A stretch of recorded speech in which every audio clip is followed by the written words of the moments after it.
Hello, I'm Lawrence Burns, Deputy Manager of Scottish Mortgage. I'm going to use the next few minutes to talk about a core aspect of our investment philosophy, outliers. In investment, the reality is that most companies simply do not matter. Over the last 30 years, half of the net wealth created in global stock markets came from just a 0.25% of the stocks. That's just 160 companies. These companies are what we call outliers. They exploit the asymmetric payoff structure of equities, which is uncapped upside, yet mathematically bounded downside. This structure means that a £100 investment in a stock can theoretically return £10,000, but losses from that investment can never exceed £100. This is why outliers can be so powerful in equities. And whether the world is serene or chaotic, our objective remains the same: to find and invest in extraordinary companies capable of delivering outlier returns. Finding outliers is a challenging endeavour. They are by definition very rare, whilst their characteristics are heterogeneous. Define the parameters of your search too narrowly, and you risk missing out on a new generation of outliers that might look very different from those of the past. Outliers can be young, fast-growing companies, such as Chinese e-commerce giant PDD, which is still less than 10 years old, and PDD falls just outside our top 10 outliers, but has still delivered a 6-time return for shareholders since its IPO in 2018. Outliers can also be much older businesses with less explosive but steadier, more resilient growth. Ferrari celebrated its 85th birthday last year, but was still able to return an 11-fold return for Scottish Mortgage over the last decade. We believe the portfolio today has a diverse range of potential outliers, with companies founded across the globe, from Stockholm to Sao Paulo to Singapore. The nature of the growth is also diverse, from space rockets to digital banking apps to the most coveted cars and handbags in the world. We would be very wary of being too prescriptive as to the characteristics of outliers, but there are several commonalities we have observed over the years. The first is that outliers are unconventional. It's not possible to achieve extraordinary outcomes through deploying ordinary methods. Therefore, the strategy, culture, and leaders of outliers usually appear as unorthodox. In the case of SpaceX, to dramatically lower launch costs, it took a radically different approach. It sought to make rockets reusable. To accelerate innovation, it rejected the traditional aerospace approach of extensive planning and validation before building a prototype. Instead, it adopted an iterative approach of rapidly building prototypes, testing them, analysing the results, and implementing improvements in subsequent designs.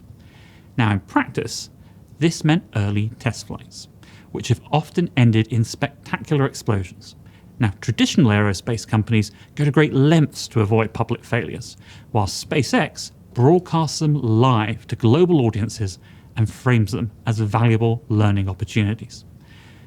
Backing unconventional companies can look prescient when they are successful, but when they fail, you usually end up looking very foolish. It's a willingness to look foolish that is really a necessary requirement for investing in outliers. The second characteristic is that outliers are long-term focused. It takes many years, not quarters, to seize large market opportunities and for formidable competitive advantages to form. To succeed, outliers are focused on these long-term outcomes, not maximizing value creation over the short or even medium term. For much of its history, Amazon's approach to profitability defied stock market conventions.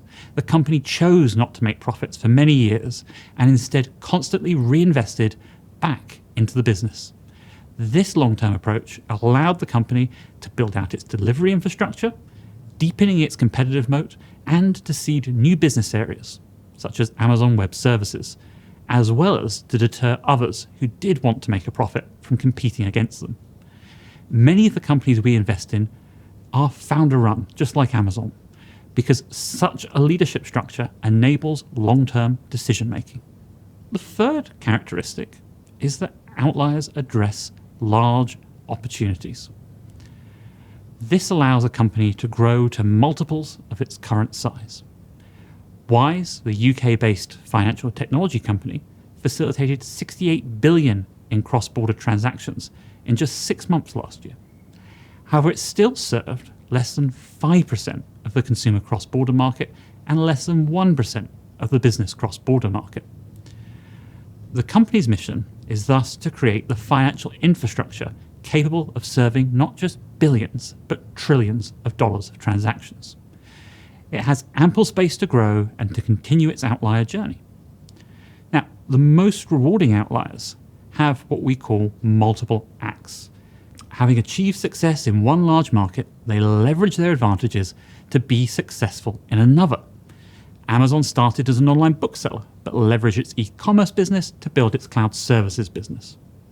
Today, Amazon Web Services contributes 70% of Amazon's operating profit.